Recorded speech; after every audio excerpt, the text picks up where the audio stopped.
بسم اللہ الرحمن الرحیم. شروع کرتا ہوں اس پروردگار کے نام سے جو نہایت مہربان اور جس کی شفقت ابدی ہے.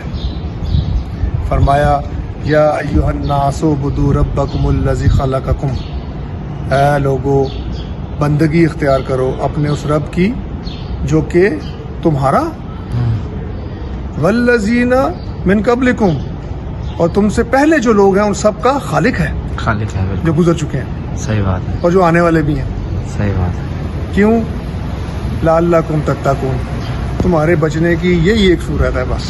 بے شک. تو قاری صاحب ہم بارہا اس امر کی طرف نشاندہی کر چکے ہیں، اپنے لیے بھی یاد دہانی اور اپنے ویورز کے لیے بھی، کہ اس نے یہ لائف سائیکل بطور آزمائش شروع کیا ہے اور یہ اس کی رحمت اور انصاف کا تقاضا ہے کہ اس کا رزلٹ آنا چاہیے. صحیح بات ہے. ٹھیک ہے جی.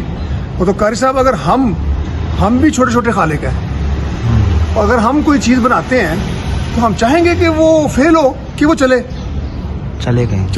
بالکل.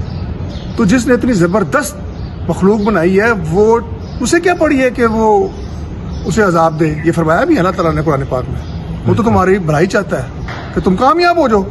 صحیح بات ہے. ٹھیک ہے جی. تو اس کے لیے کرنا کیا ہوگا کہ اس کے لیے اس کی بندگی اختیار کرنی ہوگی. اور بندگی کیا ہے کہ ہر وقت آپ کو یہ احساس رہے کہ آپ کسی ہستی کے تابع فرمان ہیں ہر ایکشن میں. کچھ رسومیں بندگی یا عبودیت ہیں جس میں نماز، روزہ، حج، زکوٰۃ آتا ہے، اور دوسری جو ہے نا وہ اخلاقیات ہیں. کہ میں اگر ڈاکٹر ہوں تو میں 12 گھنٹے کام کر رہا ہوں ایز اے ڈاکٹر، تو اس میں میں اخلاقی یا مورل ویلیوز کو کیسے کرتا ہوں، یا میں گھر میں ہوں یا میں اپنے دوستوں کے ساتھ ہوں یا سوسائٹی میں. صحیح بات ہے. ٹھیک ہے جی.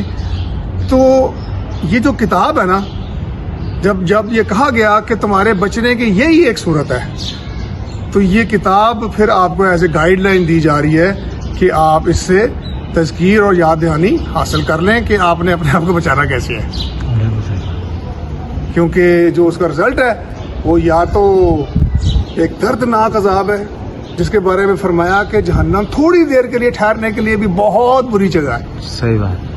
اگر کسی کے دل میں یہ گمان آیا تھا نا کہ چلو بالآخر نکل ہی جائیں گے، آپ نے ہم سے نہیں برداشت ہونی. صحیح بات. یا بادشاہوں کی طرح کی ضیافت ہے، اس کا انعام ہے. Choice is hours and time is now.